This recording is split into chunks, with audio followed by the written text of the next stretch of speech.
hemen guren artien egotegaiti, arratsalde honetan, bakizu oroituz, beste 3. urte moduen, artista bat atara dugu, berreskuratu dugu, lehengotan Marida Pena, Higinio Polo, eta urte honetan, neko guren artien, Arri. Badakizue, Portugalete-tarra ez dala, Bermeotarra, baina oso relazionatute gure herriegaz egon dala, eta, artista bat, badakizue, Salazar Dorrelan dekogu domekera arte bere erakusketak soka, eta errepresaliatu bazan. Orden horrek 3 gauza guretzako importante zan, berriro berreskuratzeko eta guren artien ukiteko. Espero dugu izeteko oso gogotsu zuentzako, eta dano partaide izeteko gero galderate egiteko eta gozatzeko. Arratsaldeon, y como estaba diciendo, tenemos aquí entre nosotros un artista represaliado, y aunque no es nacido en Portugalete, nació en Bermeo, ha estado muy relacionado con Portugalete. Tenemos el artista Arri, y esperemos que entre todos preguntéis y se haga un coloquio agradable. Recordaros que Oroitus, siempre lo recuerdo para que sepáis, por un módico precio de 12 euros hacemos actividades como estas y muchos más, porque somos una organización pequeñita, pero bueno, con muchas ganas. Sin más, os dejo con Imanol.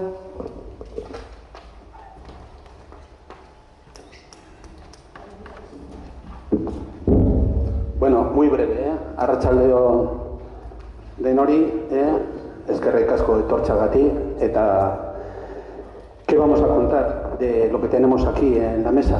Un plantel de auténticos artistas entendidos del arte, entendidos de la historia, y que creo que nos van a dar una clase magistral, sin dogmatismos, más bien pedagógica, de por qué hemos traído la exposición de Adolfo Martín Calleja a Portugalete, Arri.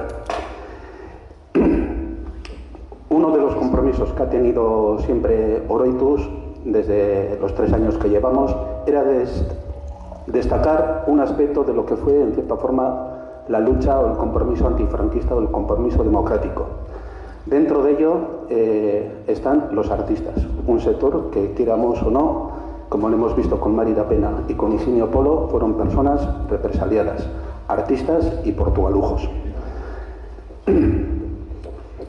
Arri, es un placer tenerlo en Portugalete después de tantos años, en que me acuerdo todavía de la exposición, que gracias a la gestión de Asociación de Familias de Portugalete hubo una exposición en la antigua Torre Casa Zaldúa, del doctor don José Zaldúa, y en la Caja Laboral, 2 exposiciones colectivas en las que las asociaciones de vecinos ponían las paredes y el artista comprometido o los artistas comprometidos ponían sus obras. Todo servía para contrarrestar el arte oficial, o por lo menos la censura que mandaba el régimen franquista. No voy a extenderme más, ellos van a hacer todo lo posible por darnos a entender qué sucedió en esos años, y sí me gustaría dejaros solamente unas frases en que cómo definió el gran amigo de Arri, Ramiro Pinilla, el escritor de Guecho, cómo le definió en un artículo de 1985. Lo leo rápido y pasamos ya, Arri marcha al son de otras trompetas y otros tambores. Es de los que andan por ahí con la mirada fija en un punto huidizo del horizonte.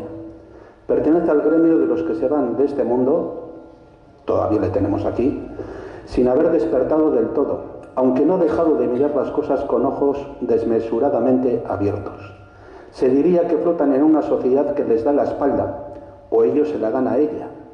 En esto exactamente, o algo muy parecido, lo que ocurre es que marchan al son de otras trompetas y otros tambores u otras gaitas, sordos a la escandalosa parafernalia que mueve a los demás de su especie.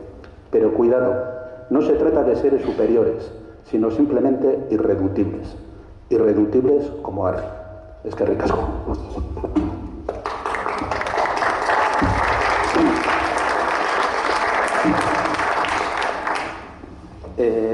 Por lo menos los presentes que tenemos aquí, Sol Panera, Sol Aricha, sigue fiel a su galería Aricha, bilbaína de pro, según la han nombrado en el ayuntamiento, Sol por muchos años.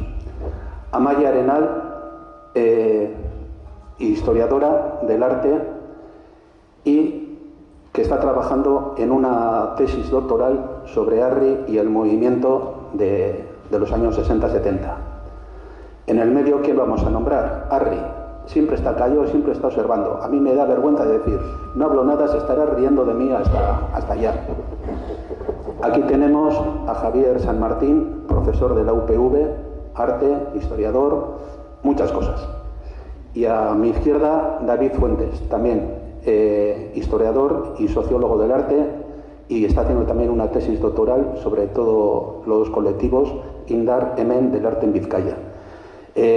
Hablar del arte es hablar de muchos colectivos de los años 60-70, el grupo Denok en Navarra, el grupo Gaur, con Oteiza al frente en Guipúzcoa, el grupo Hemen en Vizcaya, colectivos en los que se fueron agrupando muchos pintores y muchos de ellos dieron un arte para el pueblo y por el pueblo.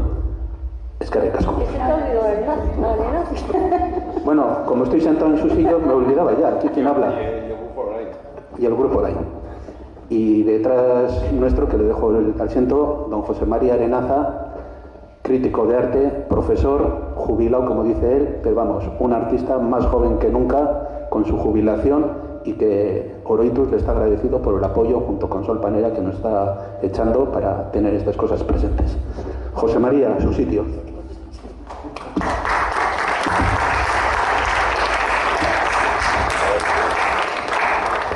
Si no rebota mucho esto. Hola, buenas tardes, bienvenidas y bienvenidos. ¿Se oye así desde lejos? Sí, muy bien.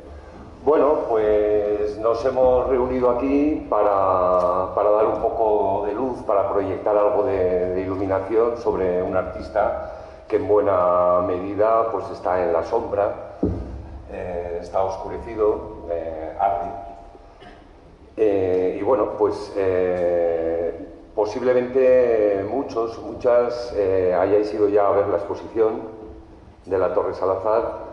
Yo espero que después de este acto, los que no hayáis ido, tengáis un poquito de curiosidad, si lo conseguimos hacer bien, y hasta el domingo tenéis oportunidad de poderla ver. Bueno, voy a hacer una brevísima introducción. Vamos a hacer una ronda de palabras corta para luego daros la palabra a vosotros para que preguntéis, especialmente supongo al protagonista. Amaia va a hablar sobre su faceta de grabado, David Fuente va a hablar sobre las agrupaciones artísticas en el contexto vasco, Sol Panera va a hablar de su relación personal con el artista, y José María Arenaza pues quiere centrar su breve intervención sobre el cuadro de los fusilamientos y el sentido que esto puede tener para reivindicar la figura de Arri, ¿no? Bueno, Arri es un nombre, es fantástico, ¿no? Porque es un nombre que proviene, diríamos, de la lucha antifranquista, proviene de esconder su verdadero nombre, por la represión franquista en Bélgica, pero sus cuadros se podían ver también en el interior, y luego se queda con él, ¿no? Es fantástico, ¿no? Que esto quede de lo que fue una vivencia en los años 60, que al final quede. Él dice en otra entrevista a Ramiro Pinilla que, bueno, que su nombre no lo pronunciaban bien los belgas y tal, y por eso se puso Arri. Y yo la verdad que digo, los belgas, los balones, ¿cómo pronuncian Arri? Como que tampoco es un nombre muy fácil de pronunciar con dos R's, ¿no? Bueno, el nombre ya dice mucho de que estamos ante un artista que ha hecho del compromiso, es un ser humano que vive, emigró a Bélgica, trabajó en las minas, vivió las injusticias de Bélgica y después las injusticias en el interior de España, y es un hombre que ha querido colocar el arte al servicio de sus ideas. colocar el arte como un testimonio contra la injusticia, contra la pobreza, contra la desigualdad, colocar su arte también en el sentido de una democracia efectiva, de una democracia real, lo que los historiadores llamamos un artista comprometido, un artista engagé, un artista que es testimonio de su tiempo. Y digamos, yo lo que me pregunto, y ahora que tengo la suerte de tenerlo aquí a mi izquierda, lo que me pregunto es ¿qué parte del ser humano Arri, luchador por la libertad contra la dictadura, después por la democracia efectiva, qué parte de esto introduce en su arte y luego qué otra parte, si verdaderamente, es una pregunta, si verdaderamente se limita en su expresión personal? Es decir, hay una parte como de compromiso, pero ¿qué me queda de mi expresión personal, de mi creatividad, de mi deseo de experimentación, etcétera, etcétera? Antes que conteste él, contesto yo mi opinión. Realmente unir ambas cosas, experimentación, creatividad, pero al servicio de unas ideas de igualdad y de justicia, ¿no? Yo la verdad es que le conocí a Arri, los historiadores. Yo no soy un historiador específicamente del País Vasco, aunque he escrito bastantes cosas sobre el País Vasco, pero Arri es un nombre que aparece en los encuentros de Pamplona, aparece y hablando, por ejemplo, con David, ¿no? Dice Arri y tal, y hace 6 meses me llaman por teléfono, oye, que está Arri. Es un nombre del que se sabe, pero que en buena medida está en la sombra, ¿no? Y tuve la suerte de conocerle la semana pasada en una reunión que hicimos de preparación de esta mesa. La verdad es que no me atreví luego a hablarle por timidez, ¿no? Pero les puedo asegurar y ustedes le están viendo que estando una hora con él, mirándolo más o menos de reojo, descubres inmediatamente que estamos ante un hombre bueno, ante lo que llamamos en el lenguaje cotidiano una buena persona. Y por supuesto un artista, que es lo que vamos aquí a tratar. Y empezamos, le doy la palabra a José María Lenaza, que nos va a hacer esta pequeña introducción. Bueno, él la hace. Vale, ¿qué hacer con esto? Si bien inicialmente pensé comentar las vicisitudes de la Asociación Artística Vasca, fundada en 1911 y clausurada en el 36, así como de su continuadora, en cierto modo, de la Asociación Artística Vizcaína, bautizada el 8 de mayo del 45, Vizcaína, quisieron poner Asociación Artística Vasca como la que se suprimió en el 36, pero el gobernador civil dijo que de vasco nada, como mucho vizcaíno, y como les interesaba agruparse y les interesaba formar una asociación de defensa de sus intereses, lo dejaron en Asociación Artística Vizcaína, que es más o menos continuadora de la Asociación Artística Vasca. Además que hay 2 libros muy buenos, La Asociación de Artistas Vascos de Pilar Mur, publicada en el 85, y Arte e Ideología en el País Vasco, también de Ana María Guach. Como digo, Arri no ha tenido relación con estas asociaciones. Ha sido un pájaro que ha ido por su cuenta, ha volado libre, pero no se ha sometido a una organización concreta.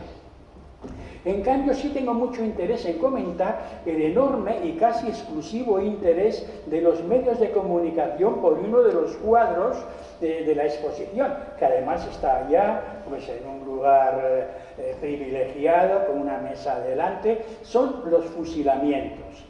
Y quiero comentar que este cuadro es tan importante, pues porque la prensa, la radio, la televisión le han dado mucha importancia. Pero, ¿y por qué le han dado importancia? Porque fue un cuadro censurado en la década de los 70 en Baracaldo. Es decir, que es importante y le han dado tanta importancia porque fue un cuadro censurado, pero ni con mucho es el mejor cuadro de Arri, ni el más rico de contenido, ni el mejor artísticamente hablando. ¿Y esto a qué viene? Pues viene a que la gente tiene que tener su propio criterio. No porque la prensa me diga que este es el gran cuadro, yo lo voy a tener en cuenta. Igual a mí me gusta aquel dibujito que está en aquella esquina allá. A mí personalmente, si queréis que os diga la verdad, me encantan sus cuadros de los obreros que están leyendo un periódico. Son cuadros que no se ven con mucha frecuencia, Para Arri, el obrero también puede ser una persona culta, leída, informada y con criterio propio. No, pues como a veces hay gente pues que tienen al obrero pues como persona fácilmente manejable, poco leída, poco informada. No,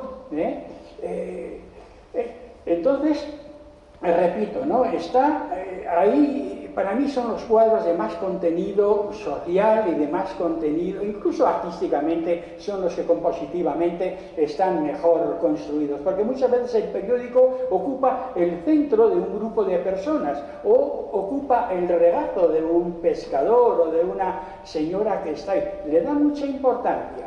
Claro, yo estoy seguro que él quizá no haya leído ese precioso poema publicado en 1935 por Bertolt Brecht, que se titula Preguntas a un obrero que lee. Es decir, ya en 1935 este gran actor, director y escritor de obras de arte y de novelas, este ya le da una enorme importancia al acto de leer, de formar, de tener su propio criterio. Entonces yo creo que, querido público, tenemos que tener nuestro propio criterio, que será acertado o no será acertado, pero desde luego es vuestro, es personal, es independiente. Y es que a veces la prensa, pues en lugar de informar sin adjetivos calificativos, pues a veces la prensa intenta manipular, intenta inocular una ideología, No, la prensa lo que tiene que hacer es decir, a base de verbos y sustantivos, una realidad, pero sin decir bueno, malo, regular, reprochable. Eso ya lo decidirá el lector, pero no le diga usted. ¿Sabéis cuál es la razón por la cual se rompe la Iglesia Católica en el año 1510-1530? Pues porque Lutero decía que el que leía los libros sagrados, él podía interpretarlos pues a su propia forma de pensar. La Iglesia Católica Romana le decía que no, que doctores tiene la Santa Madre Iglesia que les sabrán explicar a usted aquello que usted no entiende, pero usted no puede tomarse la libertad de tener su propio criterio. Y fue una de las razones fundamentales por las cuales Lutero rompió con la Iglesia Católica. El cuadro es importante, y termino rapidísimamente. Ramírez, catedrático de Historia del Arte de Madrid, dice: ¿qué cosas se necesita para que un cuadro o un autor sea clásico? Y él dice tres cosas. Uno, un crítico que le alabe, que le ponga por las nubes, que lo eleve. A continuación, un galerista que eleve su precio, que lo ponga por encima de los demás. La obsesión de Picasso, entre otras cosas, era ser más caro que todos los demás que le rodeaban. Y en tercer lugar, Ramírez dice, un museo que acoja su obra, porque eso ya metes a través del museo en el Sancta Sanctorum de la cultura. Y él termina diciendo, ¿y dónde hemos dejado la obra de este señor? Nadie se ha preocupado de ello. Es decir, que la obra de una persona muchas veces depende de pues lo que nos dice y no, vuestro propio criterio, independientes. Nada más. Muchas gracias.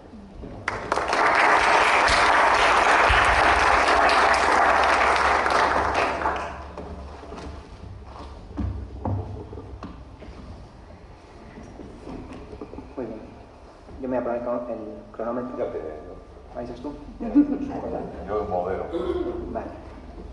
Bueno, a mí me toca una parte más contextual, en concreto hablar de qué relación había entre las agrupaciones artísticas aquí en el País Vasco y el desarrollo artístico de Arri. Son dos historias contextualmente independientes que ocurren en los mismos años. Lo curioso es que tienen puntos de conexión. Entonces aquí vamos a intentar presentar los puntos de conexión que he encontrado.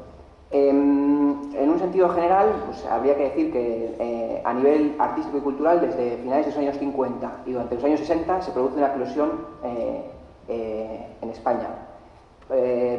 Las razones profundas de que esto suceda en muchos ámbitos culturales pues pueden ser la recuperación económica por parte de la burguesía y ciertos sectores de las capas cultas frente a unas masas populares completamente económicamente desamparadas, pero unos sectores que han podido desarrollarse a nivel formativo. Ocurre que hay una serie de pintores en el País Vasco que se han formado en las escuelas de artes y oficios y por aprendizaje mutuo. O sea, no hay una educación artística universitaria en el País Vasco. ¿Qué ocurre con esto? Que los propios artistas tejen relaciones de formación mutua y de afinidad, y son estos espacios donde tienen casi una especie de obligación de cohesionarse. Y en este contexto en el cual hay pintores que se ven forzados a armar sus propios debates sobre qué es la pintura, porque no hay unas clases que están descubriendo ellos mismos lo que es el arte, se van generando unas sinergias grupales que pues van eclosionando. Había habido otros grupos antes, pero la cuestión es que a partir de los años de finales de los 50 y de los 60, pues esto se acelera, ¿no? En el caso concreto del País Vasco se suele empezar pues, con la circunstancia esta de cuando se construyó la Basílica de Aránzazu, o sea, el santuario de Aránzazu, y como allí estuvieron congregados pues, Oteiza, Chillida, Ibarrola, Basterrechea, y ya con una preocupación sobre qué podía ser una estética vasca, ¿no? Entonces también se une esta reflexión sobre qué puede ser el arte vasco. Claro, cuando Arri sale hacia Bruselas en 1955, justo se descuelga de este contexto que se estaba generando. Tal y como estaba su círculo de relaciones y su interés artístico, probablemente habría formado parte de 1966 del Grupo M de haber estado en Vizcaya, pero porque en ese momento ya tenía relación con María da Pena y con Ibarrola, pero no fue así, ¿no?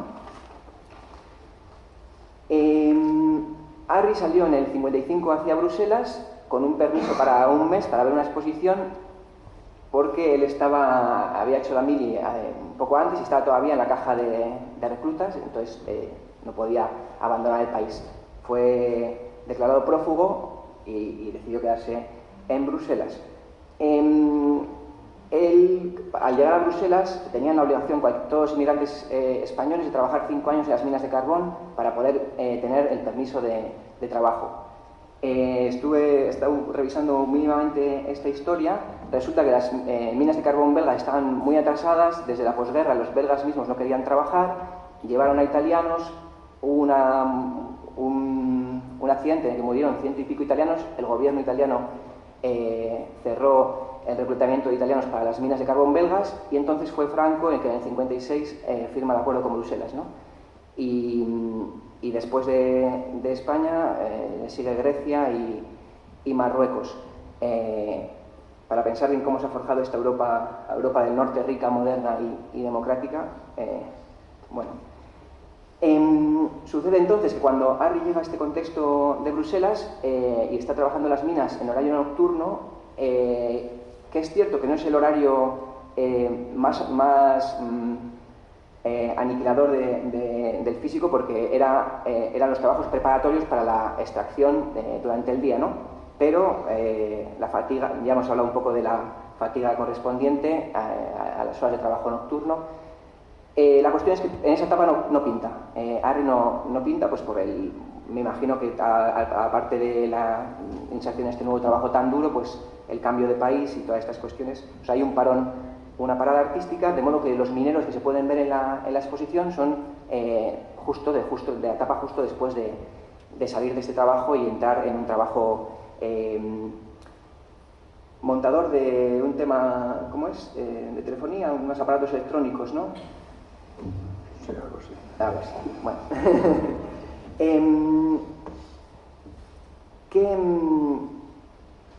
Es interesante cuando Arri sale hacia Bruselas, ya tenía relación con María da Pena, que era de Portugalete. Había la familia de Arri y la familia de María da Pena tenían, pues bueno, amistad y eran vecinos, y Arri había aprendido pues, cuestiones sobre pintura con da Pena y con su marido. El marido le preparaba los lienzos con cola de pescado y pues Arri aprendió, entre otras cosas, ahí la preparación de los lienzos. Pero no había habido conversaciones sobre política en ese momento. Con Ibarrola también había tenido contacto Arri en Madrid cuando estaba haciendo la Mini, y también habían hablado de pintura y habían estado con Ismael Fidalgo y más gente, pero tampoco había habido por ahí conversaciones sobre política. Y en cambio, todos 5 o 6 años más tarde están militando en el Partido Comunista, ¿no?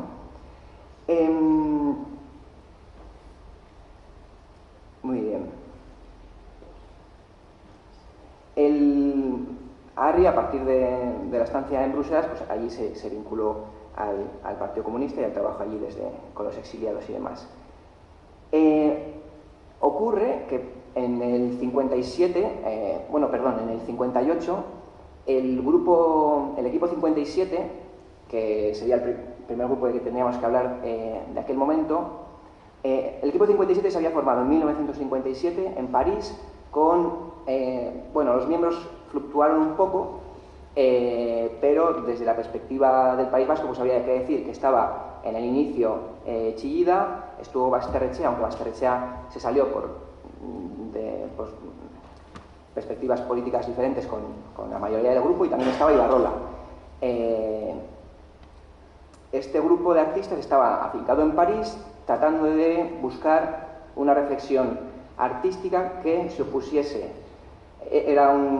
Estaban en el marco de la abstracción, pero de una abstracción, en vez de lírica o expresionista, estaban buscando un análisis, digamos, científico de la producción de imágenes y de la composición de imágenes, y analizando cómo dialogan unas formas y unos colores sobre otros en el cuadro, de una manera, digamos, analítica, de cara a pensar, a racionalizar la producción de imágenes en vez de a sublimarla, o en vez de pensar en términos de genialidad, a pensarlos en términos más analíticos, y también vinculando esto en la medida de lo posible al diseño, ¿no? Digamos que es su marco de preocupaciones. Y Equipo 57 sale en el 58 hacia Copenhague a hacer una exposición, y de camino a Copenhague pues pasan por Bruselas y allí pasan por casa de Arri.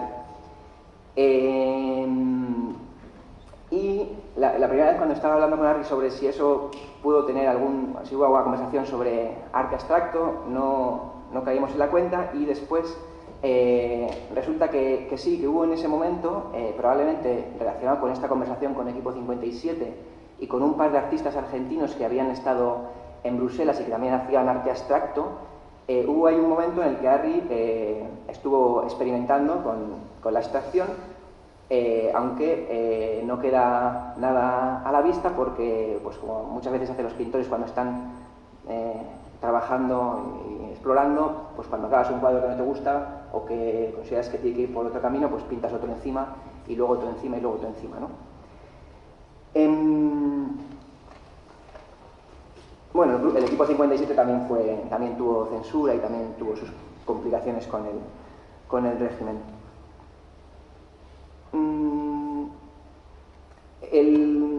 Ya a partir de 1960 empieza está el grupo Estampa Popular ya funcionando en Madrid, en Córdoba, que es un grupo que también formado, también, curiosamente, por unos cuantos militantes del Partido Comunista, pero con una perspectiva muy distinta del Equipo 57. Equipo 57 produjo sobre todo unos grandes lienzos y, en cambio, el Estampa Popular se dedicaba a producir grabados que intentasen reflejar pues, las condiciones de las clases populares en España, ¿no? Del campesinado y de la clase trabajadora. Ibarrola sostenía que había que reflejar al industrial, al obrero industrial vasco, que pues, era un sector popular muy diferente de lo que ocurría, por ejemplo, en Andalucía, ¿no? Donde primaba el campesinado. Entonces, a la órbita de preocupaciones de Estampa Popular, y de nuevo, pues pasa por Pepe Ortega pasa por Bruselas. José Ortega era militante del Partido Comunista y uno de los principales promotores de Estampa Popular, y debido a que Arri era militante y hacían todos los años una fiesta reivindicando la República, la Segunda República, allí en Bruselas, pues por allí pasó Pepe Ortega y tuvieron también su contacto, ¿no? Luego de la producción de grabado de Arri, pues ya nos va a hablar Amaya, así que eso lo dejo para ella. El grupo de Estampa Popular en Vizcaya duró muy poquito, hizo nada más una exposición, digamos el grupo en sentido estricto de grupo organizado que decide conjuntamente hacer, porque después hubo mucha gente que prosiguió la estela o la lógica de Estampa Popular, que hizo grabados siguiendo estas ideas, pero ya no en una agrupación, digamos, firmemente establecida, ¿no? La agrupación la aniquiló el franquismo, porque cuando hicieron una exposición en el 62, inmediatamente después detuvieron a María da Pena, a José Villate, su marido, a Agustín Ibarrola, a Vidal de Nicolás y a Pelicás, que estaban todos directamente relacionados, unos por artistas, otros por poetas, directamente relacionados con Estampa Popular. Entonces, en ese momento el grupo en Vizcaya queda desarticulado, ¿no? Luego hubo otros grupos en otras zonas y hubo también exposiciones del conjunto de los grupos, pero ya el grupo de Vizcaya como tal se lo cargó el franquismo. La siguiente agrupación relevante que hay en el País Vasco son los conocidos, los grupos de la Escuela Vasca, que Manuel nos ha presentado un poco, que se formaron en Guipúzcoa, el grupo Gaur, en Vizcaya, el grupo Emen, en Álava el grupo Orain y en Navarra el grupo Danok, ¿no? Entonces era Gaur, Emen, Orain, Danok. Bueno, estos grupos duraron muy poquito, cada uno hizo su exposición. Se hizo una exposición en Donosti, una exposición en Bilbao con los de Guipúzcoa y los de Vizcaya, se hizo una exposición en Vitoria con los tres, y cuando iban a ir a Pamplona a exponer todos, ¿no? Todos juntos a Pamplona y a reivindicar que se instalase una universidad de arte y una escuela formal, que era una de las reivindicaciones que hacía este grupo, pues por las propias tensiones internas, porque eran grupos muy diversos, saltó por los aires y esta agrupación tampoco fructificó. Esto ocurrió en 1966. Hacia 1967 los grupos, por las contradicciones internas, dejan de funcionar, aunque los nombres luego perduran un tiempo más. Se hace alguna exposición de Gaur, pero bueno, porque los del grupo Gaur eran amigos, entonces si por un tiempo se llaman Gaur, pues, pero no tienen la operatividad de los grupos con el manifiesto que se habían propuesto en el 66, ¿no? Coincide que en el 67 detienen a Ibarrola, que era una de las figuras clave para impulsar esta idea de agrupación y esta idea de frente de artistas. Ibarrola junto con Oteiza eran como los que estaban más empeñados en cohesionar a los artistas y hacer una especie de frente casi como medio sindical. Y aquí justo pues regresa Arri en el 68 por un tiempo, y después ya en el 69 se instala. Pero para el 69 ya de los grupos quedan solamente los nombres en algún caso, y por ejemplo en 1970 Arri expone en la sala Arteta que había montado María da Pena, en una exposición de arte vasco en la cual figuran los nombres de los grupos, aunque en realidad pues ya aquellos grupos pues no tenían mucho. Y bueno, me he saltado una serie de cosas. En Bruselas, Arri, uno de los lugares donde estuvo pintando bastante a menudo fue en una escuela gratuita, donde estaban todos los materiales disponibles gratuitos, con un director, una vez más militante comunista, pintor Roger Sonville, y bueno, allí estuvo produciendo y exponiendo en Bruselas con bastante asiduidad. Ya una vez regresó aquí al País Vasco, pues ya no expuso más en Bruselas.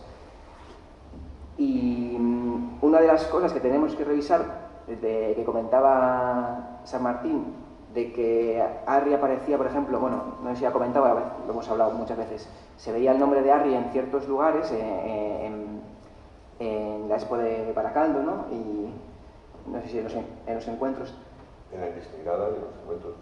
Y ocurre que en otros lugares no. Bueno, pues fui con el catálogo de exposiciones de la exposición que se hizo en honor a Goya en el 53, que aparecía María da Pena, y en una entrevista a Ramiro Pinilla se comentaba que también estaba Arri allí, y entonces le enseñé a Arri el catálogo y digo que no había encontrado su nombre, y me dijo, bueno, vamos a mirar porque como yo firmaba de muchas maneras, y entonces repasando dije, sí, pues aquí soy este de aquí. O sea que igual hay que revisar varios catálogos porque sí que está, pero con seudónimo. Y bueno, este es el resumen de la situación.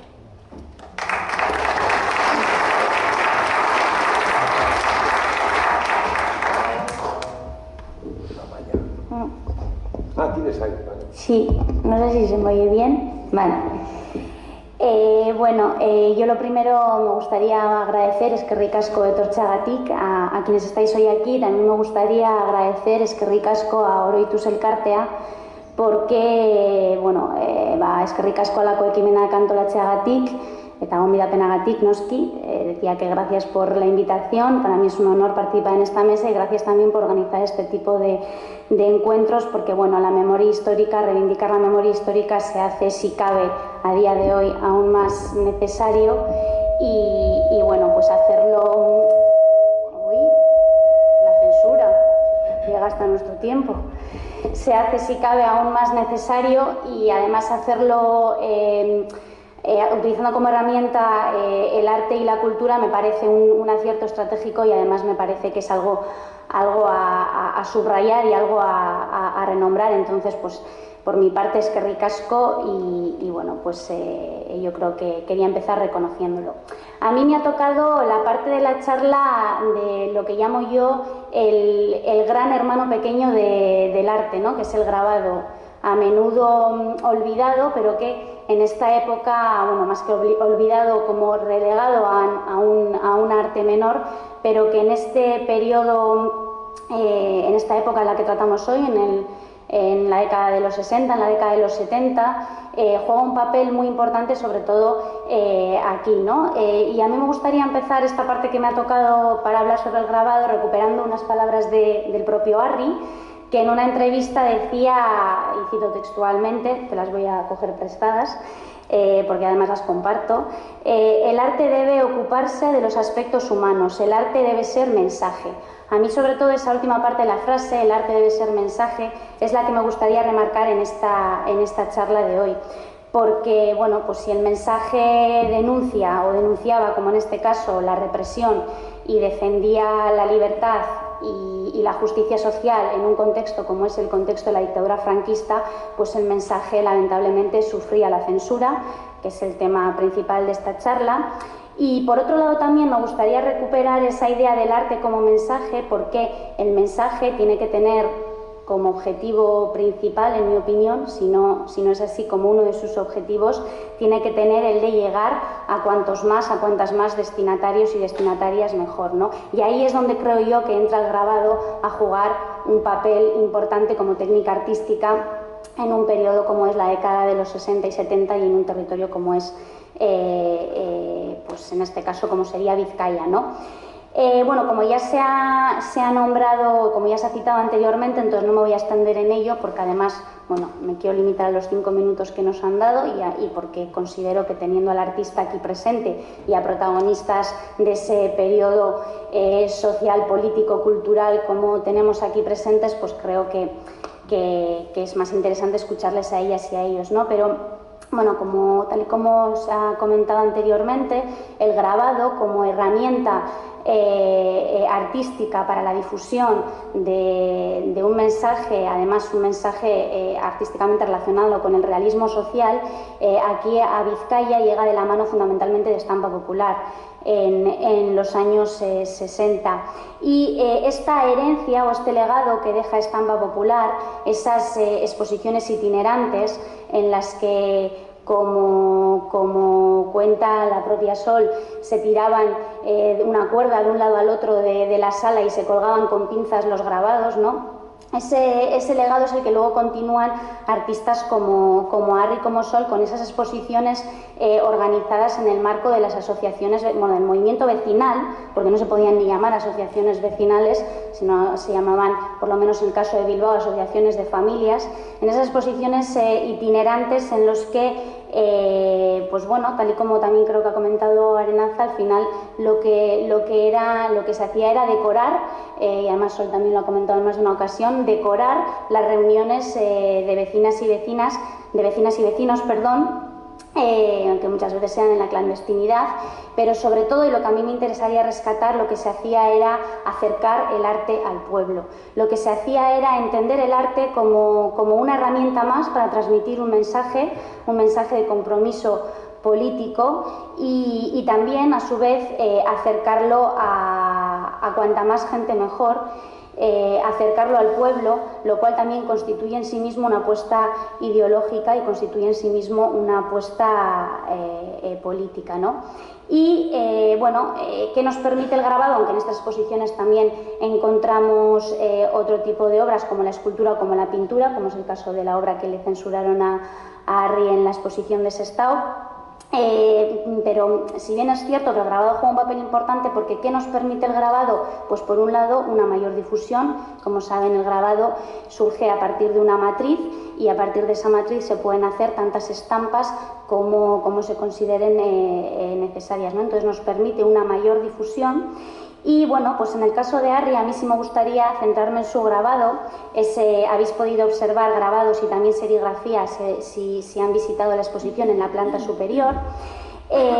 Y bueno, pues en el caso de Arri, como podemos ver en la exposición de la Torre Salazar, pues en su obra gráfica y en sus serigrafías también, lo que encontramos al final es una continuidad del mensaje que también encontramos en su obra pictórica, ¿no? Por un lado, yo, si me permites, Arri, me gustaría, por un lado, hablar de pues una temática relacionada con una dignificación de la clase obrera a través de figuras como, por ejemplo, los arranchales en una obra como el Pasaje, creo que es, ¿no? Una de las obras, una de las serigrafías que había. Y por un lado tendríamos ese mensaje que se transmite a través de la obra gráfica en este caso, que también a través de la obra pictórica, y por otro lado lo que veníamos comentando desde el inicio de la charla, ¿no? Un mensaje comprometido con una denuncia política de la represión que en aquellos momentos ejercía el régimen franquista. Y bueno, pues eso lo podemos ver en obras como que bueno, yo ya te comenté, Arri, que para mí es una obra sensacional, esa obra de los abogados laboralistas asesinados, que para mí, bueno, pues es una de las obras que el grabado a veces o la serigrafía a veces, como decía al inicio de la charla, no es ese gran hermano pequeño, ¿no? Porque en formato más pequeño al final son grandes obras de arte, aunque bueno, recuperando lo que ha dicho Arenaza, a mi juicio, siempre teniéndolo presente. Y bueno, no me quiero extender mucho más porque además teníamos 5 minutos puestos y yo no quiero alargarme, pero sí quería acabar como he empezado, ¿no? Agradeciendo en este caso a Arri. Y bueno, en este caso también, como tengo al otro lado a Sol, pues agradeciendo también a artistas como Arri o como Sol, que en un momento como son los años 70 apostaron, como son los años 60, los años 70 apostaron por la obra gráfica, porque, y aquí sí me gustaría remarcar las dificultades que en aquella época constituía hacer grabado, hacer obra gráfica. Por un lado, por la complejidad técnica, pero bueno, eso es transversal a todas las épocas, pero por otro lado, porque, y aquí es donde yo creo que las historiadoras y los historiadores de arte, o yo en este caso me defino como licenciada en Historia del Arte, porque historia no hago, no escribo, pero yo creo que lo que tenemos que hacer al final es explicar el arte en el contexto histórico en el que se ha desarrollado.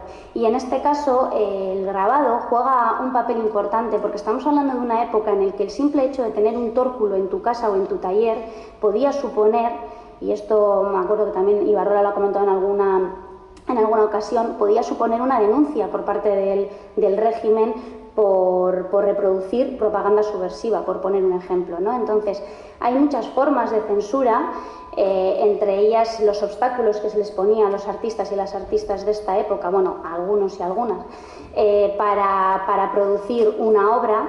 Esos algunas y esos algunos artistas que entendían la obra como una herramienta para transmitir un mensaje, que es como siempre lo ha defendido Arri y es como yo considero que se tiene que concebir la obra de arte.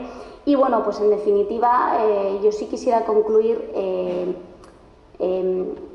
como militante del grabado que soy, sí quisiera, entre otras cosas, sí quisiera concluir diciendo que no era fácil hacer grabado en esta época, en definitiva, y que por ello hay que, si cabe aún más, reconocer la obra de artistas como Arri, sobre todo la obra gráfica, y que el propio hecho de hacer grabado y además usarlo como herramienta para transmitir un mensaje crítico con un régimen dictatorial como era el franquista, pues es, si cabe aún más, un compromiso político, social y artístico que se debe de tener en cuenta y que se debe de reconocer, sobre todo en el marco de iniciativas como esta charla. Y sin más, yo no me quiero extender mucho más porque eran esas las ideas que quería transmitir. Espero luego a los comentarios que nos pueden hacer desde el público y bueno, pues lo dicho, es que ricasco, y le cedo la palabra a Sol Panera, que fue protagonista de la época y nos podrá acercar mucho más a lo que viene a ser este periodo. ¿Quieres que te cambie de sitio?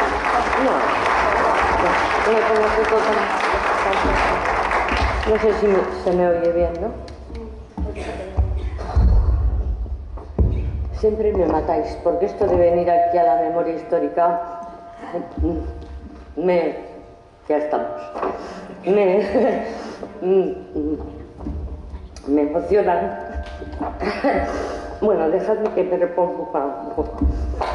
Me alegro mucho de aquí a la tercera vez que vengo, ver cómo mi pequeña aportación ha podido conseguir acceder a determinada gente de otras generaciones para que vayan haciendo esa recuperación de esa memoria que para mí estaba olvidada y era un trauma, no solo por mi participación, sino por las generaciones anteriores que yo conocía, en las que entraba todos los artistas que habían conseguido sobrevivir al franquismo.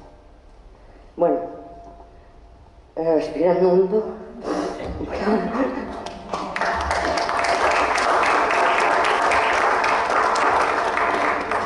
Pensaba que esta vez no iba a pasar, pero bueno, a ver, yo me he centrado sobre todo porque sabía, además por la reunión previa, a quién estaba de compañero en la mesa, y todos son ya más expertos y podrían desarrollar casi todos los procesos, los de contextualización, los de las técnicas y lo de la historia propia del franquismo, mejor que yo.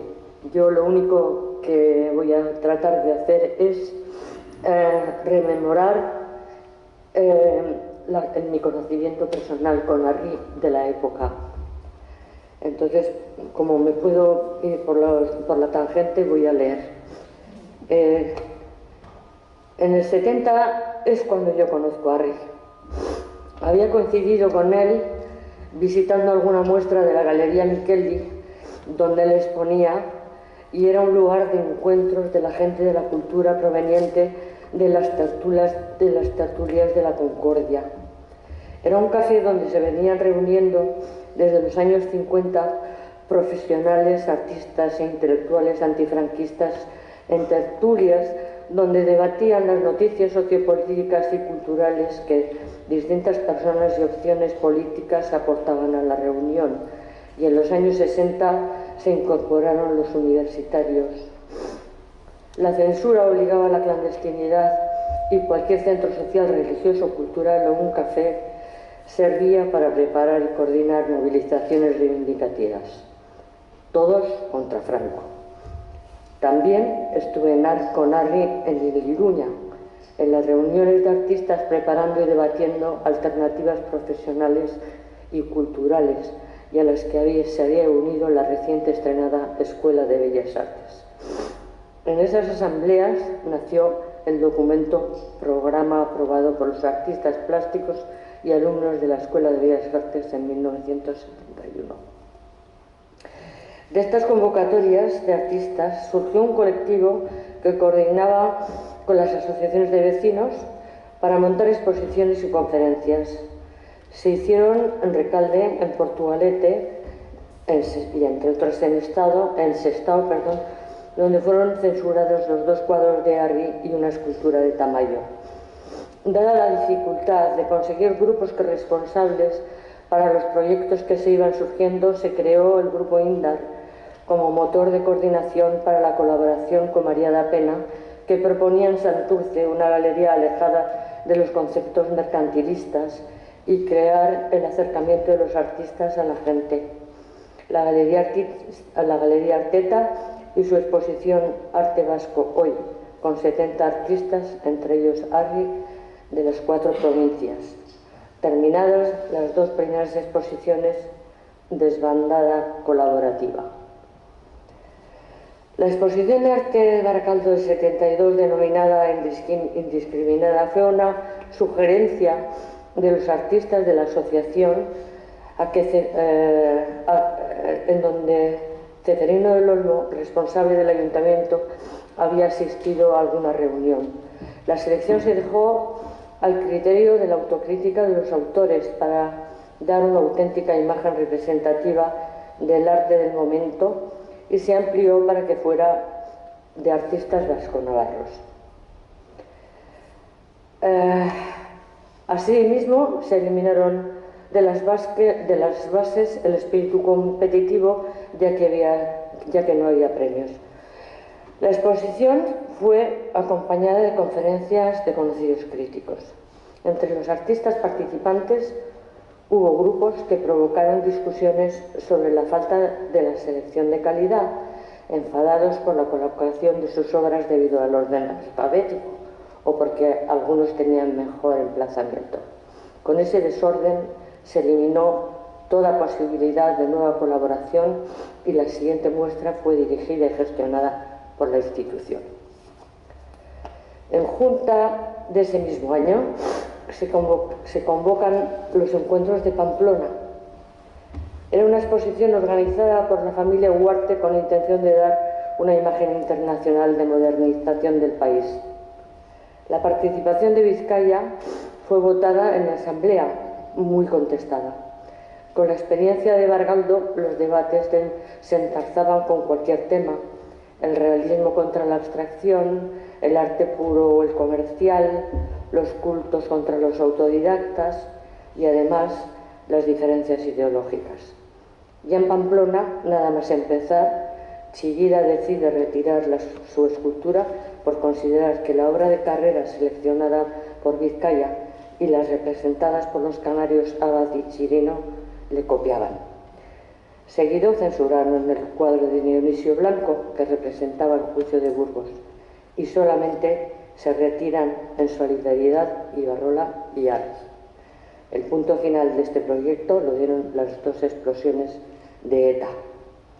Conseguir tribunas de expresión colectiva para ir conquistando nuevas normas y territorios gestionados por profesionales, dados los desencuentros, quedaron en nada.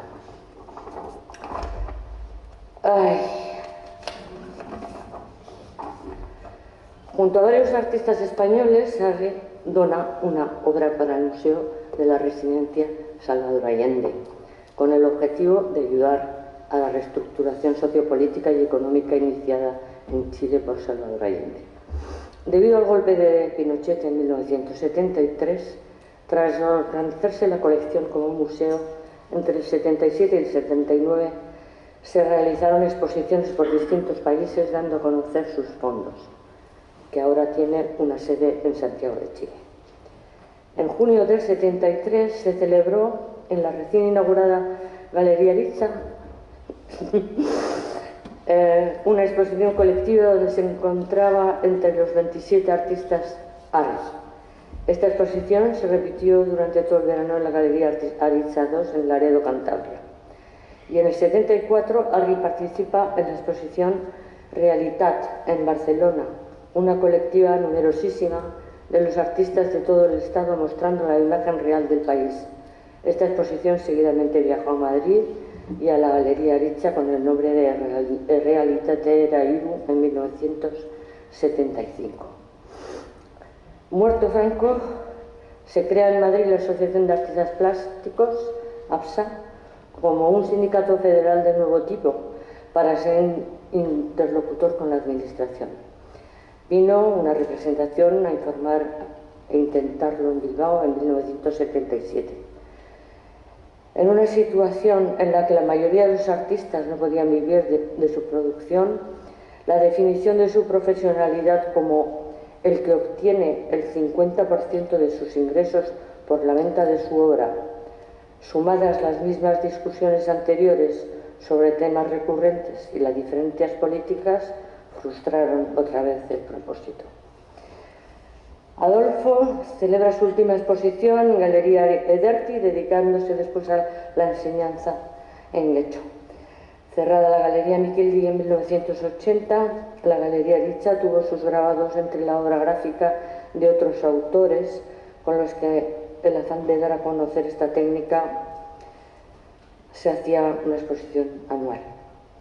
Arri también participa ya como grabador en la Feria Arteder 82. La situación actual de la creación artística, que tiene todavía un valor cultural, o se somete a los requerimientos implacables del sistema de mercado que utiliza la cultura para modificar sus contenidos y transformarla en objeto de consumo, o se ve suprimida o expulsada en rincones alternativos. Los artistas o se traicionan a sí mismos prostituyéndose o son derrotados. Me alegro de este encuentro porque puede servir de reflexión. Tras haberme dedicado 45 años a la difusión de un arte democrático y la necesidad de venderlo para su supervivencia, esa experiencia en un lugar abierto a las relaciones sociales, digo, y concreto, gratis, porque a los museos hay que pagar y a otros sitios también,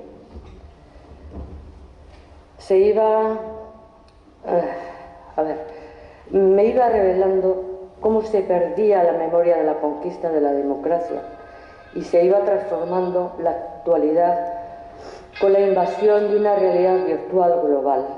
Esa reducción del ciudadano a un modelo único, con estatus de consumidor compulsivo, falto de crítica en lo político, lo económico y lo social, nos ha llevado a un mundo deshumanizado, injusto y complaciente.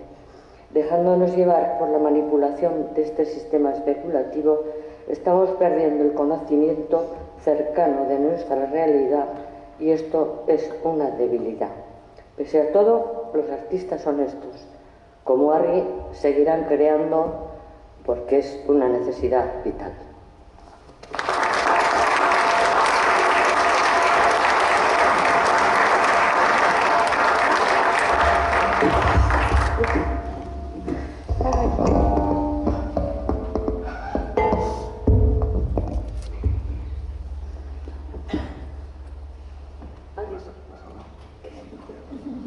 ¿No vas a hablar? Ni...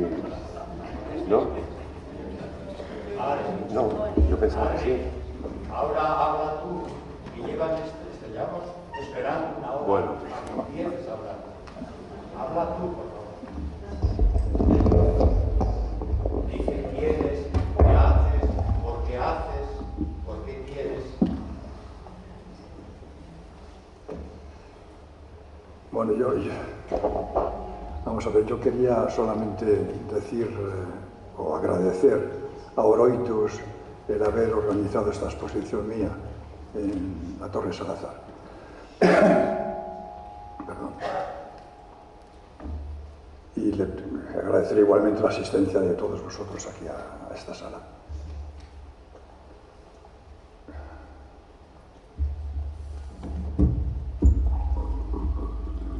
Creo que vais a tener que preguntar directamente. Sí, sí, yo pienso que lo mejor sea que preguntéis lo que queráis y yo responderé, vamos, si puedo.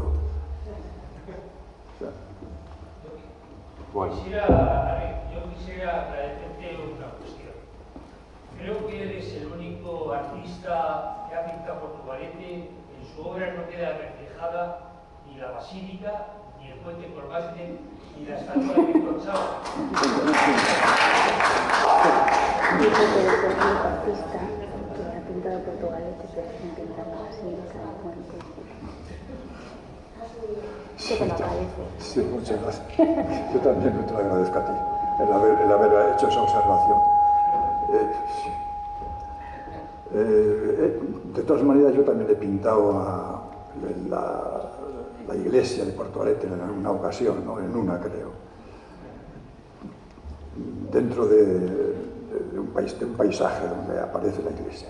No se podía suprimir la iglesia, indudablemente, porque estaba allí.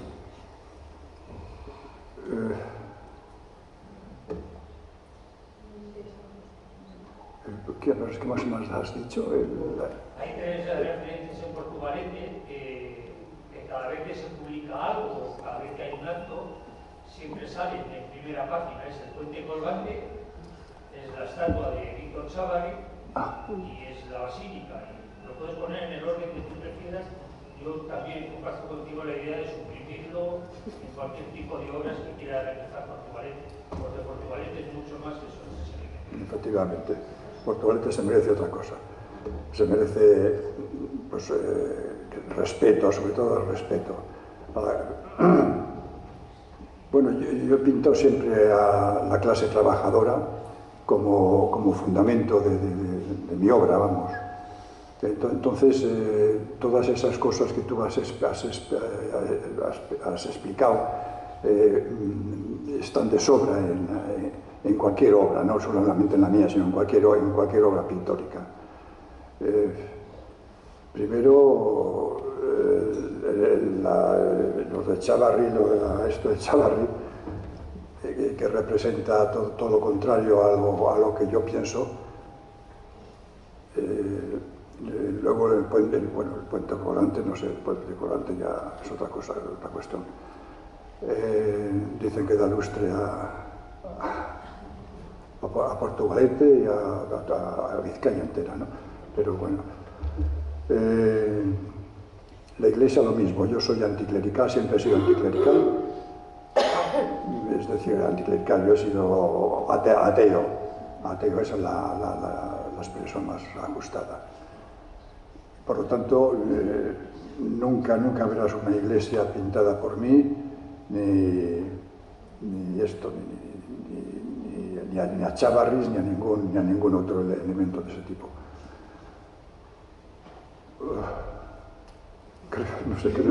Creo que ya... Muy bien. ¿Alguna pregunta más? Yo quería hacer una pregunta, bueno, agradecer que estéis aquí, es muy interesante. Bueno, yo me fijo bastante en los cuadros, me encantan tus pinturas y quería saber, he visto bastantes con búhos. ¿Qué quieren decir los búhos en tus pinturas? En realidad no quieren decir nada. Los búhos...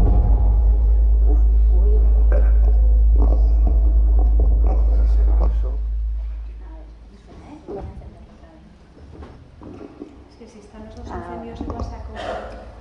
Los búhos podrían ser algo simbólico, ¿no? Pero en este caso no lo son, porque están siempre al lado de una bruja o alguien más. Sin embargo, las brujas, yo he pensado que las brujas podrían ser un símbolo del imperialismo, sobre todo yanqui. Por eso pinto muchas brujas, últimamente sobre todo. Y claro, a las brujas las acompañan los búhos, por supuesto. Vamos, nada más. Bueno, en la antigua cultura clásica, los búhos son símbolos de la vigilancia y de la perseverancia, y después, a partir de Constantino, el cristianismo lo recupera como la vigilancia y la perseverancia en la fe. Pero digamos, como se constituyen como símbolo, es de vigilancia. Es que el Bosco los ponían todos, el Bosco del Jardín de las Delicias está lleno de búhos. Pensaba que igual tenía alguna simbología también. Bueno, es que están en todas las culturas, prácticamente en los 5 continentes. Gracias. Es un animal muy espectacular. ¿Alguna pregunta más?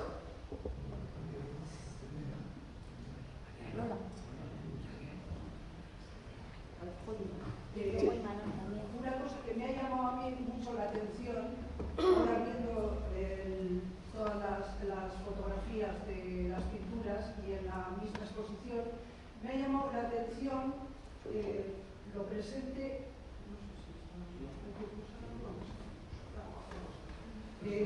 lo presente que está la mujer en tu pintura. Las mujeres en distintas actividades, en la vida cotidiana, en la playa, en la fiesta. Me ha llamado muchísimo la atención porque la encuentro una pintura muy integradora y que en tu propio ejercicio das constatas yo creo que tu visión de esta sociedad, y en este momento te diría pues, que haces una pintura con perspectiva de género. Y entonces yo me he sentido muy identificada con esa pintura que integra tanto a las niñas, a los niños, a los hombres, a los ancianos, a toda la gente, ¿no? O sea, tal y como es la sociedad. Entonces, encuentro que es una pintura muy completa y me ha sorprendido, en esta exposición lo he descubierto. Muchas gracias.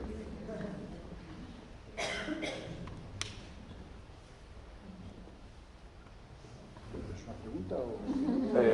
Bueno, sí que le llama la atención que... Bueno, la mujer también forma parte del mundo trabajador, por supuesto. Entonces yo he hecho a la mujer, pues una sardinera o lo que fuese, ¿no? Pues dándole la dignidad que merece. Yo sí quiero añadir, Parcato y Manuel, te quito la palabra, por reforzar lo que decían desde el público. Si bien es cierto que las mujeres tradicionalmente siempre hemos aparecido en las obras de arte, sí es cierto que en la obra de Arri a mí también me impactó positivamente, quiero decir, me llama la atención positivamente que por una vez aparecemos de una forma activa y no pasiva, y sobre todo yo lo que sí remarco es que se nos da el mismo tratamiento, porque incluso en esta época también en la obra de otros artistas que también, por ejemplo, dignifican a la clase trabajadora, sí es cierto que se centran más en unos oficios tradicionalmente llevados a cabo por hombres, entonces se centran en dignificar la clase trabajadora masculina. Pero sí es cierto que Arri, y yo creo que también lo has dicho, pues en la obra de Arri veremos también lo mismo que veremos arranchales, veremos sardineras, veremos rederas. Y bueno, pues yo sí que quería reforzar que a mí también, desde que conocí su obra, lo que me llamó la atención positivamente, que tristemente nos llama la atención a día de hoy, es no solamente que represente a mujeres, sino que las mujeres se representen en una en una actitud activa, ¿no? Y no pasiva, que es como tradicionalmente estamos acostumbradas a vernos. Incluso en estas épocas, en esa época de la década de los 60 y 70 también, y en estas épocas de hoy en día también. Muy bien, ¿alguna pregunta más? Aprovechen. Imanol.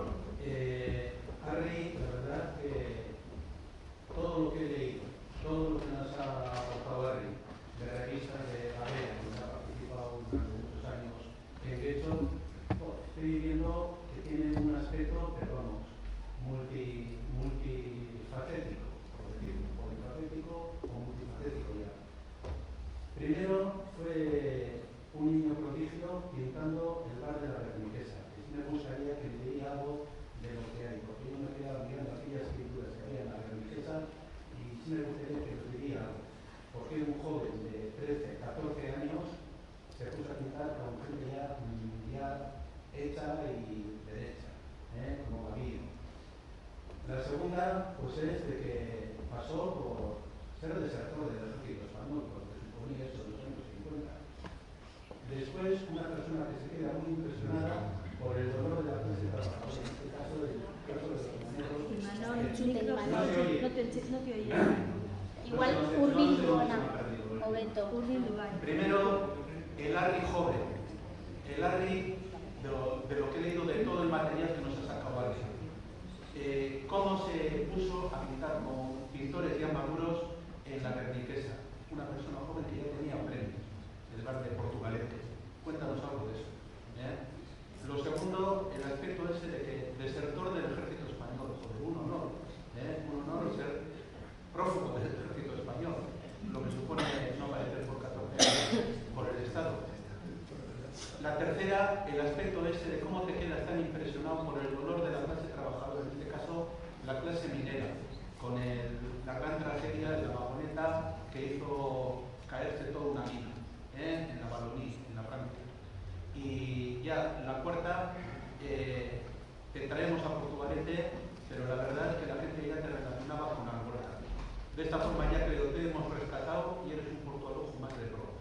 Si nos haces una pequeña reseña de cada tema, me gustaría para conocer un poco más de tu persona.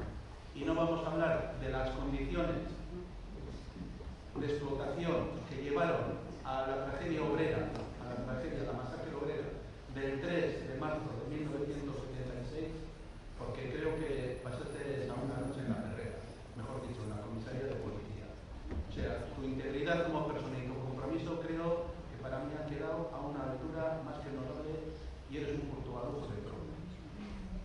La Berniquesa, las minas, el ejército y el final ya. Cuéntanos.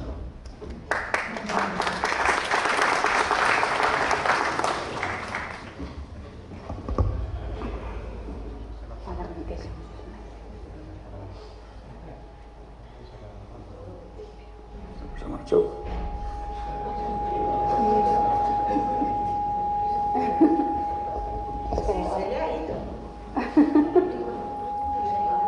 ¿Habrá habido por algo del sonido? Ah, vale. Bueno, contestamos más, ¿no?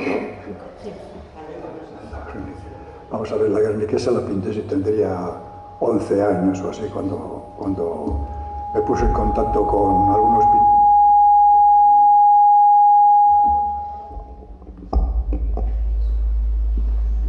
Sí, sobre todo con Chemi Bavío. Ahora. Ahí está. Decía que tenía unos 11 años cuando pinté con Chemi Bavío y algún otro pintor. Había dos de Baracaldo, me parece, y hay otro de por aquí, que no sé quién era.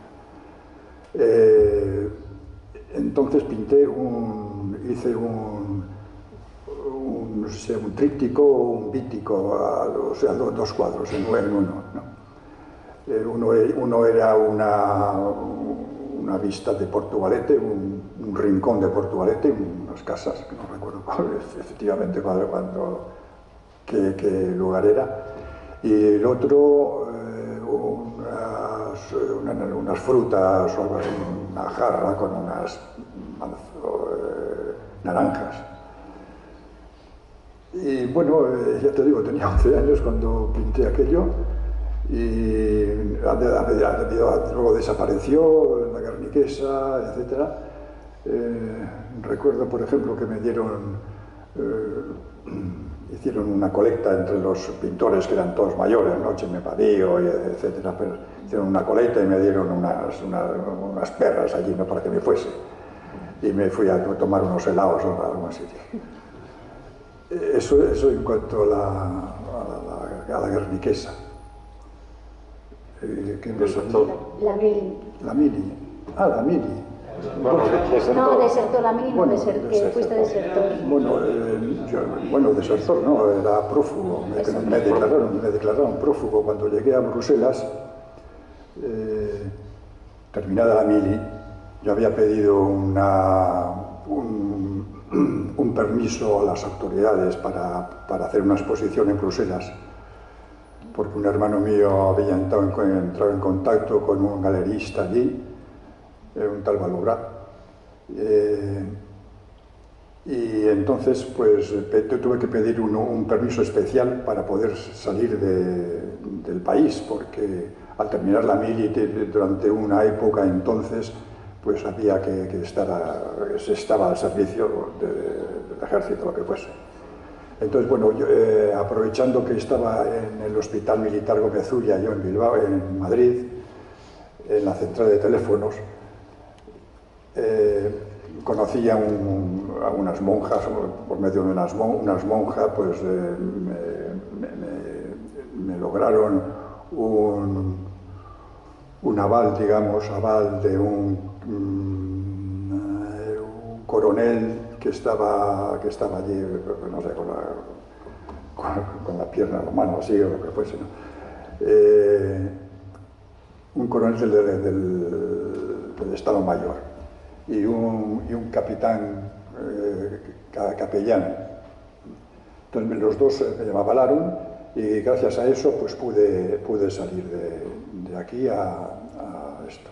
Y me daban, pero al mes tenía que volver, al mes.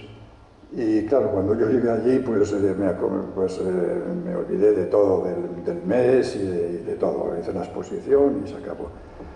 Y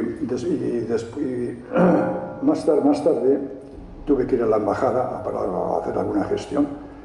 Y se extrañaron, ¿no? Cuando les di el nombre, se extrañaron, coño, si usted está aquí como prófugo, ¿a qué viene aquí a hacer ninguna gestión? Si es prófugo, si declarado prófugo.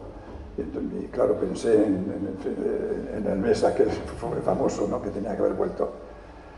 Y así es como me declararon prófugo. ¿Qué más había? La mina. El impacto de la mina. La mina, aquello fue horrible, la mina. Bueno, yo trabajaba en la mina, precisamente en una mina que era cárcel, una cárcel para los belgas, claro, para los belgas que habían colaborado con los nazis. Era una cárcel, pero era una mina malísima, era muy vieja, por eso, precisamente por eso iban allí los colaboracionistas de esto, que tenían que ir, que trabajaban en la mina y luego allí iban a casa y se encerraban y hasta el día siguiente a la mina y así de la que viene a casa, ¿no? Esa es lo que la mina era horrible, desde luego. Trabajaba a 1800 metros de profundidad. A 1800 metros de profundidad, no sé.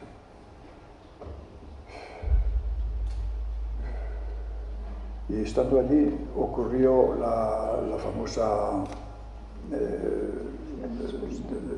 explosión de Grisú, creo que fue, en la mina esta de Marcinelle, a pocos kilómetros de donde yo trabajaba, ¿no? A unos 4 kilómetros creo que estaba. Y claro que hubo más de 200 muertos en aquella explosión. Aquello me dejó, pues, me causó una impresión tan grande que vamos, una impresión grandísima.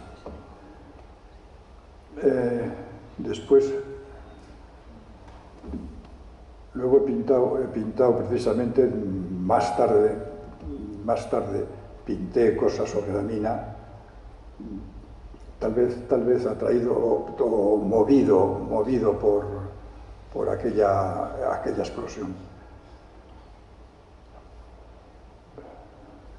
¿Qué más había luego? Y luego el 3 de marzo, ¿no?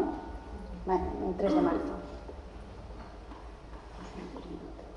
Bueno, el 3 de marzo, sí, nos habíamos manifestado en Bilbao. Bueno, no llegamos a manifestarnos, pero estábamos rodeándonos por allí, por Bilbao, ¿no? para celebrar una manifestación. Y estando, pues, Pinilla, por ejemplo, Pinilla y otros chicos charlando en una acera, llegó un furgón de la policía, de los grises entonces, ¿no? Y nos arrestaron, enseguida nos cogieron, y bueno, no, que yo estoy aquí mirando no sé qué, no sé cuánto, pues nada, a la chirola todos. Bueno, nos llevaron a la comisaría de policía, que no sé cómo se llama eso. Alameda San Mamés. Sí, Indaucho, sí. Y allí, pues, recuerdo que a Pinilla le pegaron dos tortazos, es decir, un tortazo a la vez, ¿no? Sí. Mientras estábamos de cara a la pared todos. Y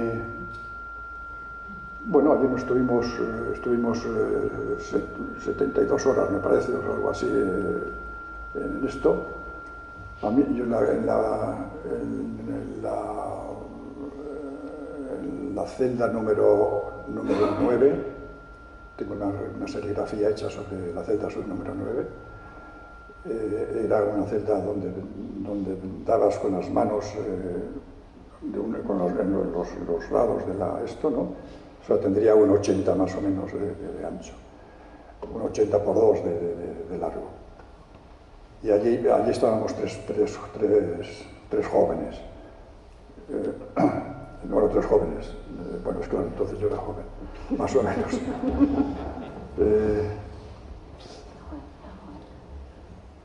Había los otros muchachos, yo pensé, como no me habían tocado arriba, no me habían tocado, no, yo pensé que serían 2 polis. Digo, estos dos son 2 polis, ahora me van a poner, me van a poner bueno. Pero resulta que no, que luego hablando con ¿quién fue? Con Ramón Ormazábal. Ramón Ormazábal era el responsable político conoces esto, Ramón Ormazábal, el responsable político del Partido Comunista. Hablando con él me dijo que no, que eran dos estudiantes, que habían sido cogidos unos días antes, ¿no? Por alguna manifestación o alguna cosa que había habido. Y bueno, no pasó nada, Fue horrible, desde luego, la experiencia aquella, porque recuerdo que cuando nos traían un bocadillo o algo para comer, siempre se les caía al suelo, ¿no? Se les caía al suelo, pues lo harían cayendo, por supuesto, y justo al lado estaban los retretes. Los retretes, que era aquello horrible. Entonces, cuando te daban aquel bocadillo, pues yo no lo comía. O sea que me tiré allí 3 días sin comer. Gracias a que mi mujer pues me llevó un termo con pollo y con no sé qué y no sé cuántos, ¿no? Y se lo admitieron. Arriba se conoce que lo miraron, esto, ¿no? Y lo admitieron y comí aquello solamente.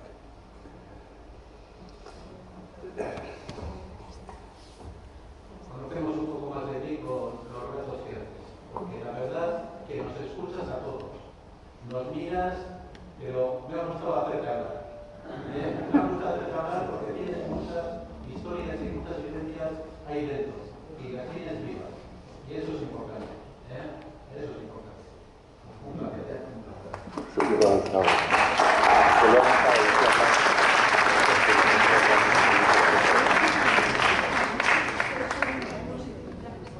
Bueno, adelante, ¿alguna pregunta más? Hay que aprovechar que tenemos al protagonista entre nosotros, o alguna pregunta cualquiera de nosotros, nosotras.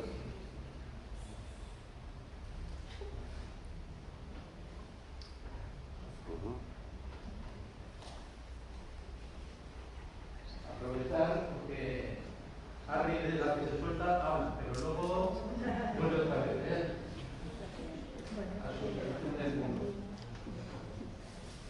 Bueno, pues una pregunta muy concreta.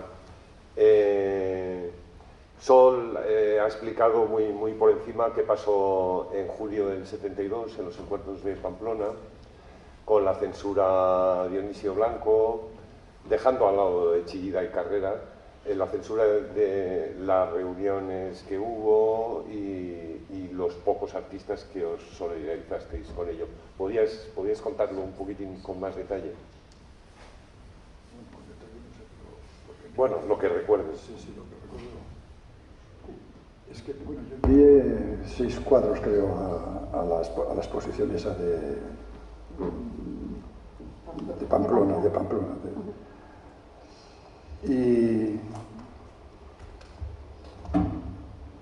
Y me enteré que habían retirado un cuadro de Dionisio. Un cuadro de Dionisio. Entonces, Ibarrolas me telefoneó o se acercó a mí, no recuerdo cómo fue aquello, y me dijo que él iba a retirar su obra en solidaridad con la obra retirada de Blanco, ¿no? Y yo le dije que también, que por supuesto lo mío también, indudablemente. Y claro, entonces se retiró. Y yo no recuerdo nada, no puedo decir nada más no sé por qué no participé en ya. ¿No estuviste en la reunión del Hotel de los Tres Reyes? No. Ya. Vale. Estuve una vez en una reunión, sí. Estaba Basterrechea y no sé quién más. Sí, 3 o 4 estábamos en la reunión. Pero la fundamental esta la de los encuentros, no. Bien.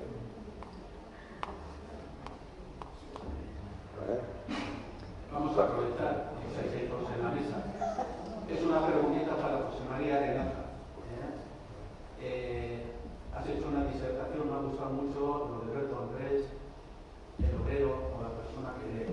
El cuadro que tiene Harry de un estibador leyendo la prensa viene a demostrar realmente que Harry está trabajando con ese pueblo trabajador, duro, trabajo duro, pero que tiene ganas de formarse, y realmente ahí ves el trasfondo de la pintura de Harry cuando dice: yo pinto al hombre. ¿Cómo lo explicarías esto? La faceta de Harry y el trabajo. Bueno, cada uno habla de aquello que mejor conoce. Y como Harry ha trabajado en una mina, en una empresa, en una fábrica, de una forma manual, claro, 8 horas de convivencia con un compañero obrero trabajador enseña mucho. Entonces yo pienso que Harry supo resumir, captar un poquitín la angustia, la opresión, porque la gente que Harry está casi como aplastada, está casi por el peso igual de la burguesía, del empresariado, y es un tipo de obrero, pues un poquitín, digamos que vapuleado, y eso se transmite muy bien. Son cuadros bastante tristes. Yo a él le decía que muchos de esos cuadros no se pueden colgar en ciertos comedores. Es decir, el comedor de un empresario no puedes poner eso, o de un capitalista. ¿Por qué? Porque te está recordando cuál es el origen de de eso, ¿no? Sí, respecto al grabado, quiero hacer un comentario de haber escuchado yo a Ibarrola, ¿no? Cuando Ibarrola, con la estampa popular, hacía aquellos linoleograbados, porque la plancha era de linóleo, y él en la cocina lo solía hacer apretándola con la cuchara. Entonces, él me decía, ¿no? Yo quiero que mi arte llegue a la gente y que sea un arte barato. Él vendía cada una de sus obras aproximadamente a 500 pesetas. Pero al cabo de muy poco tiempo, de meses, esa misma obra se vendía en comercios a 5.000. Entonces él me decía, yo no sé qué hacer. Si venderla a 500 para que llegue la gente, o que haya ciertas personas que acopien esta obra mía y se enriquezcan a cuenta mía. No sé qué hacer, pero para que se sepa, perdón. Como nos orientamos en el campo del mercado, ¿me vais a escuchar? Eso no es verdad. Los grabados de Agustín los he estado vendiendo yo en la galería a 200 euros, no a 500. Pesetas. Incluso tuve una bronca con un cliente que cuando Agustín dijo que subía los precios porque era obra en depósito, aclaro, que es otro de los factores con muchos inconvenientes dentro del mercado del arte, porque el autor de repente se inspira y dice, no, ahora va a valer tururú. Y vino un cliente y de repente había subido los precios y se enfadó conmigo para siempre, el cliente. Y digo, yo con los depósitos no puedo hacer nada. Aquí viene el autor y decide, esto lo tienes ahí si quieres para vender, y lo tienes a cambio de una comisión como cualquier otro tendero, que yo he sido más tendera que galerista. Pero bueno, entonces quiero ir aclarando el tipo de falta de conciencia de los artistas, porque yo he hablado antes desde el punto de vista de donde venía y conocía a mis compañeros. Entonces, cuando yo abro una galería, me enfrento a la otra parte, que además para mí era un suplicio chino.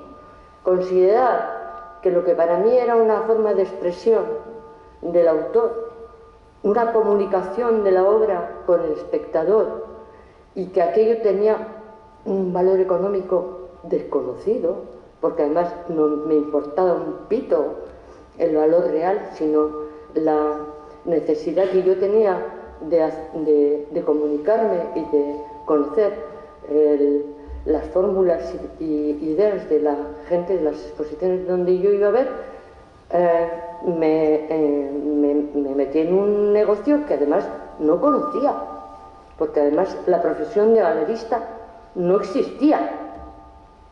Entonces ese enfrentamiento entre la realidad social, que significa la supervivencia de una producción cultural, y el que vaya a ser vendida o no, esa función que la galerista, en el caso mío por lo menos ha sido así, que se trata de educar, seducir, divulgar la obra de los artistas con los que trabajas, y que además, en mi caso, yo he seleccionado a los que realmente tenían una afinidad conmigo, por su comportamiento, por sus ideas, por varias razones. Es decir, era su comunicación parecida a la mía, muy subjetiva, porque yo además he sido totalmente ecléctica.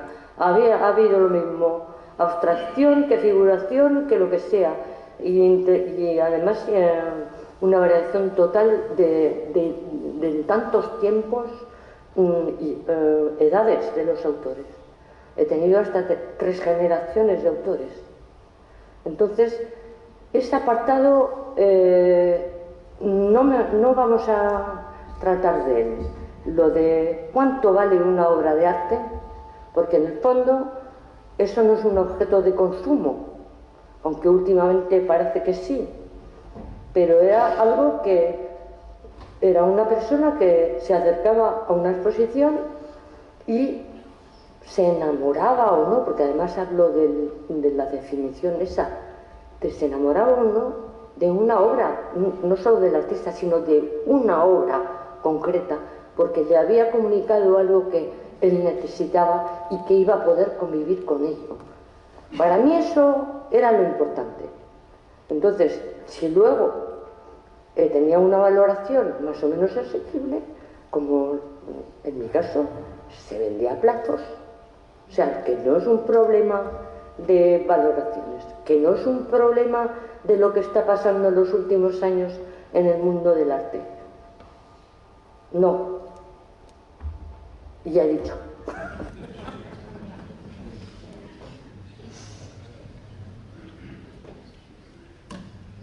¿Alguna pregunta más?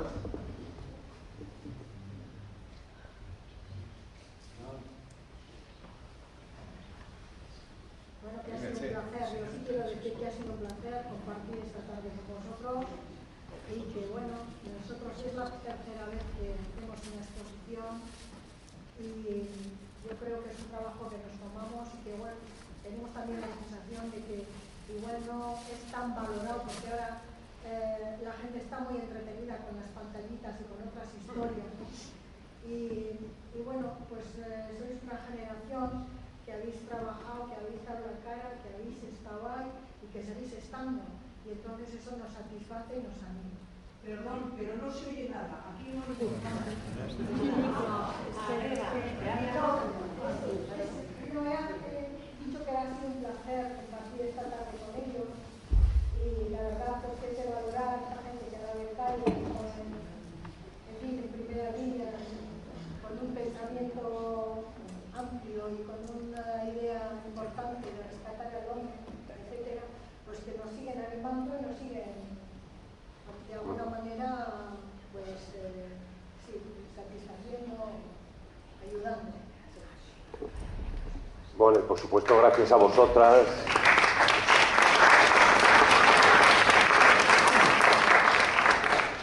Y gracias a vosotras y vosotros por hacer esas exposiciones y recuperar, como decía al principio, sacar de la penumbra a artistas como Arri, como Marina Pena, gracias a vosotros.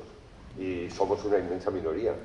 No estamos todos, pero somos una inmensa minoría, ¿no? Que decía el poeta, de gente interesada por las cosas. Si sirve de parangón, en Cantabria, en Madrid, se está haciendo rescate de pintores del exilio, pintores de la República, pintores del exilio, pintores que en cierta forma dentro del Estado no tuvieron una divulgación amplia. Entráis en el internet donde está la prensa diaria y estamos viendo de que no sé si ha sido por Oroitus o por qué, hasta Bellas Artes se ha interesado por este presupuesto. Cada pueblo tiene que tener un artista en todas las artes, en la pintura, en la escultura, en la poesía, en la escritura, y que la noche de los tiempos y la larga noche del franquismo lo dejó olvidado. Por eso, si hay alguien de algún otro pueblo, de otra villa que está aquí presente, tener siempre claro de que alrededor del vecindario siempre hay una persona que ha sido artista, que ha estado relacionado con un pueblo y que encima tuvo un compromiso social, como en este caso lo tuvo Arri. Yo lo que quiero ver es agradecer a todos los ponentes de mucho nivel, podríamos estar hablando más, pero a las 9 cierra el horario de funcionarios. Les quisiera agradecer con un pequeño detalle del mural que nos hizo el autor local, Matthews, profesor de la UPV de Bellas Artes, que es el mural que tenemos de 5×3 de los bombardeos que dejaron los italianos en Portugalete. Sol, Amayita,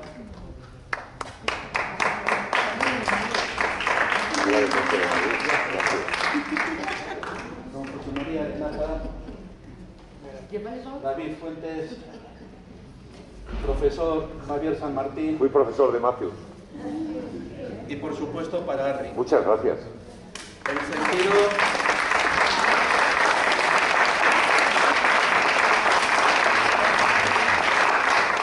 Matthews nos hizo, ya lo he explicado muchas veces, nos hizo una alegoría de la foto que hay por detrás de los bombardeos que dejaron los italianos en Portugalete el 13 de junio de 1937.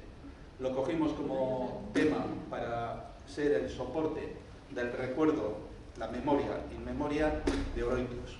Seguiremos con ello hasta que nos toque subir a Pando. Así que agradecidos por vuestra visita y con la memoria adelante. Hay muchas cosas que recordar.